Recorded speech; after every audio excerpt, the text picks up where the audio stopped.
July 28, 2024. Oh, ano to? Hindi ko nakita to ah. Ay, pagkain mo yan. Hindi ko nakita. Gani wala na hulog. Ito. Yan, tingnan mo ha. Papabot ni papabot. Itong ginagawa ko ngayon. Ito dito ang cellphone. Sana naka-bluetooth ako. Para magandang mic. Dali ha. Mag-bluetooth muna tayo. Kwento-kwento lang tayo. Wala naman tayong ginagawa eh. Katuwaan lang sa buhay. Ito ang supposed to be my bluetooth. Ayan. Para maganda ang audio. Pag tumalikod yung cellphone, malakas pa rin ang audio recording. Okay. Sandali. Ito yung mga luma kasi ito na mga cellphone holder. Mga luma. Ayan.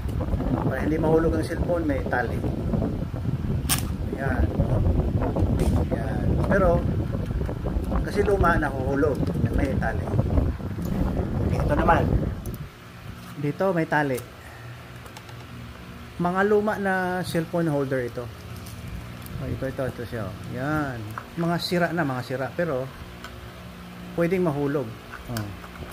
Ayan. Yun, clip. Kaya lang ang sira dito, natutumba. Putol. Ngayon, ilagay ko dito yung cellphone. Dito. Ilagay ko dito. Yan, pag nahulog yung itong carabiner. Yan. Ito yon. Yan. Nakalagay dito.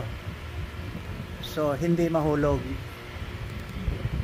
Nakatali kasi yung cellphone ko, hindi mahulog sa sahig. Ngayon, mayroon pang isang problema. Ito palagi kong ginagamit na pang-vlog. Ito, kita nyo, naka-clip lang ha. Naka-clip lang kasi sira na to eh, no? Mga empty container ito ng empty container ng headlights. Gaya nito. May semento yan, nakasemento na yan sa ilalim para mabigat. Yan, ito. Yan. Nakasemento na yan. Ngayon, pag nilagay ko dito, pwedeng mahulog ang cellphone ko. Kaya no, mahulog diretso sa semento. Okay lang sa lupa. Hindi mabasag. Ayan. So ngayon, ilagay ko dito. Okay. Gumawa ako nito. Ayan. Ayan siya oh. Ayan.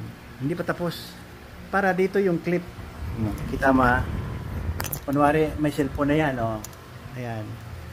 Dito yung clip. Oh, yan. Kasi pag nahulog siya dito, hanggang dyan lang siya. Oh. Hindi siya aabot dito sa concrete pavement. Yan. Ang ginagawa ko ngayon. So, DIY. Sa paligid ko, puro DIY to.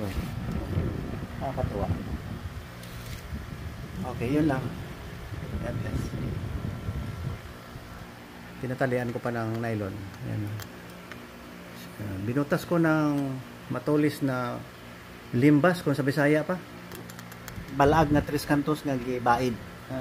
Pinatulis na tile sa English. Ayan. Naka true and true. May nylon, hindi ko pa natapos. Ito rin. Ayan. So nag-vlog lang ako. Habang may ginagawa. Ito, patuloy natin. Patuloy yung vlog natin. Ano yung topic natin? Patuloy yung ating pangangaral. Ganyan. Alam mo kasi ito.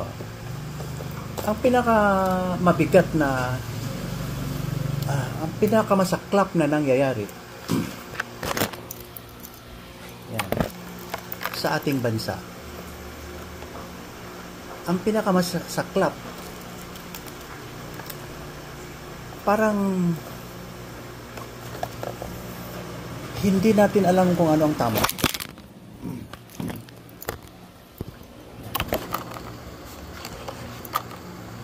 Hindi natin alam kung ano ang tama. Ang pinapatronize natin, kasalanan.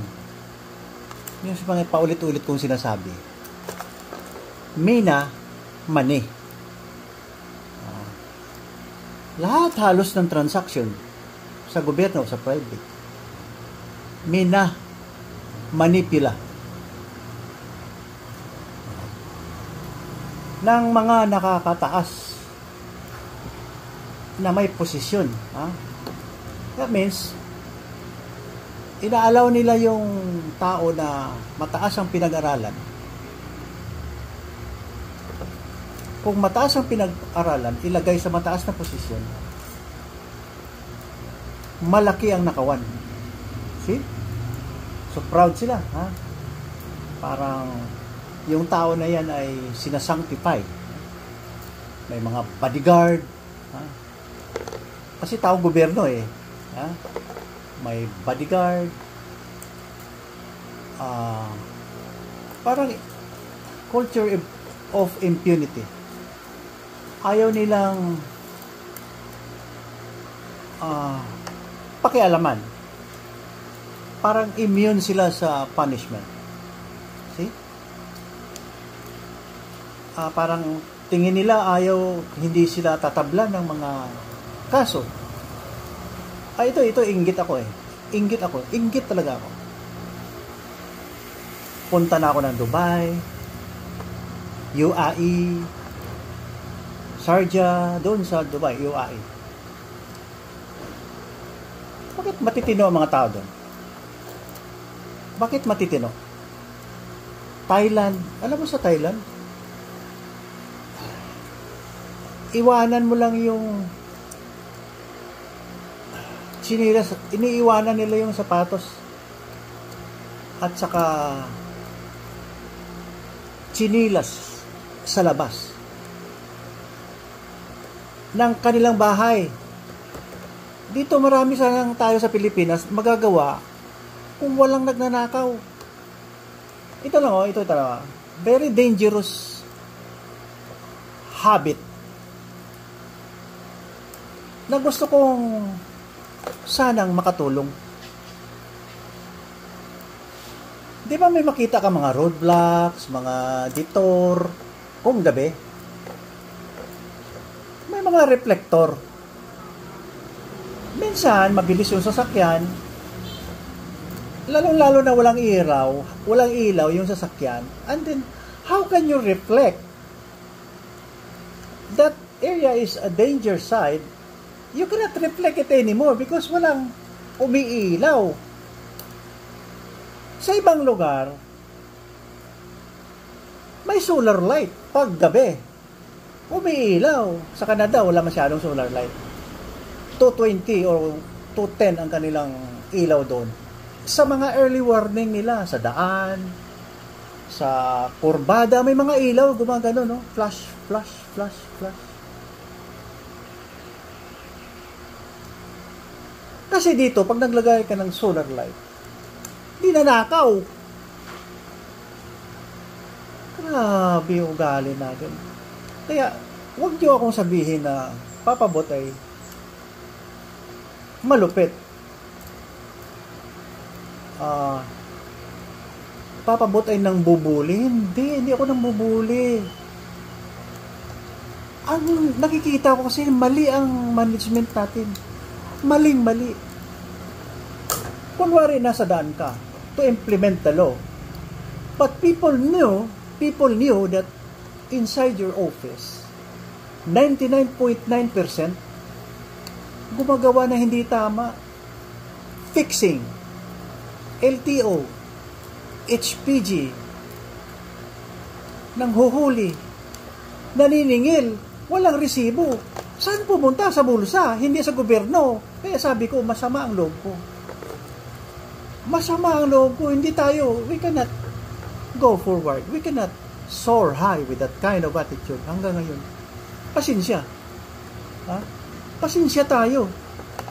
kung nandito si Papa Bot na nag-re-remind, I'm always reminding you, makinig naman kayo, grabe naman kayo. Mga minamanipula na transaksyon sa gobyerno. Kita mo doon sa anong village yun, harap ng EMR. Nandun daw mga kamag-anak ni Mayor. Ang kapitbahay, anong chismis? Ay, may nagapunta dyan.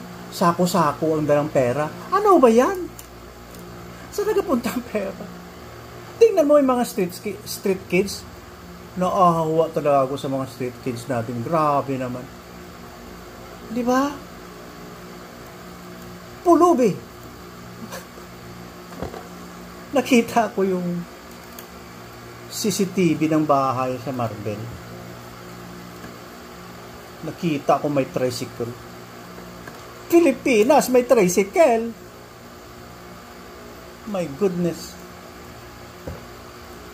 Doon sa ibang bansa, walang tricycle. Only poor country have the tricycle. Tayo. Laki-laki ng budget natin. Pag-upo pala ni BC Presidente Sara, strip off na siya ng mga perks. Pinag-initan na. Dahil ang namumuno, walang utang na loob. Nakaupo. Yan, landslide. Dahil kay Sara Duterte. Ano tawag doon? BASTOS? Wala tayong manner. President ka ng Congress. You should be a very honorable man. I'm not saying na ikaw, o kayo, hindi. Yung mataas na posisyon, walang manner. Totoo, walang manner. Kawawa yung Pilipinas natin. Kawawa. Panatang makabayan. Iniibig ko ang Pilipinas. Ako ang magkapagtapos ng pag-aaral na nakawin ko lahat para sa aking kapakanan. Yan, Pilipinas, mahal ko na bayan. Wala yan. Wala yan. Kasi wala tayong righteousness. We don't appreciate na may Holy Bible tayo, hindi na binabasa. We don't put that by heart. Isa lang, mayroon pang religion dyan. Sumama daw mundo dahil sa Biblia. Ano ba? Anong klaseng pag-aaral yan? 10 taon kayo sa college ng seminary. Tapos bastusin mo yung Biblia. Wala ka namang, kung sa Ilonggo pa, wala kang batasang pambansa. Why batasan? Kaya ito, si Papa Bot humuhugot kasi may ginagawa. DIY. Ito DIY. Ito, tapos na, Ayan, Ayan, tapos na yan, So, sample. Pag nakalagay dito, gawa ko lang to. Ayan, pag nakalagay na dito ang cellphone, nakaipit. Yan, mahulog yan, nakaipit lang Anytime, mahulog yan. Ang kanabili clip doon, just in case na mahulog siya. Ayan. Yun. Hindi siya aabot sa simento. Ayan. So, pipinturahan ko naman ng itim para medyo sexy. Nagkaintindihan tayo. July 28, 2024. Huwag yung sabihin na marami si Papa Bot ng violation. Wala. Alam mo ang nangyayari? I'm very much frustrated. Hindi ako masaya.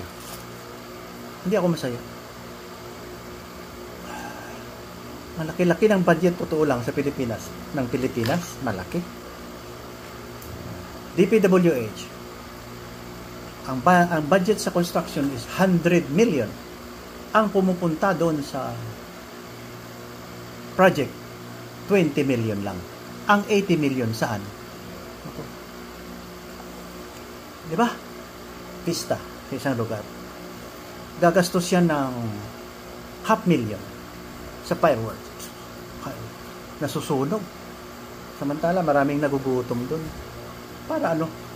Okay naman, para masaya, no? Jamming. Jamming lang yan. Para mag-invite ng, kunwari, masaya mag-invite ng turista. Walang pumupunta sa Mindanao. Pag nagtanong yung tao saan pumunta sa mundo, isa lang ang pupunta ng Mindanao, wala sa 10. Ayaw nila. Doon sila sa Palawan, Boracay. See? Magulo. Hayaan nyo, pag nag-leader ako, o kung may makinig sa akin, makinig kayo. Kung ayaw nyo, hindi wow. Diba? Yun na lang. Wala akong magawa sa inyo eh. Wala akong magawa. Pero I will keep on reminding everybody. Okay?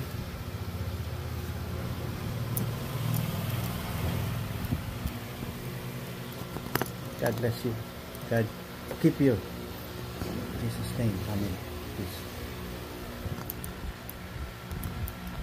Ito na yung finished product natin. Yan, ito na siya.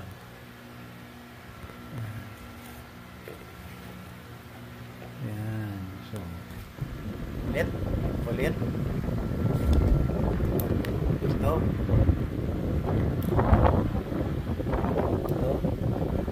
May tali.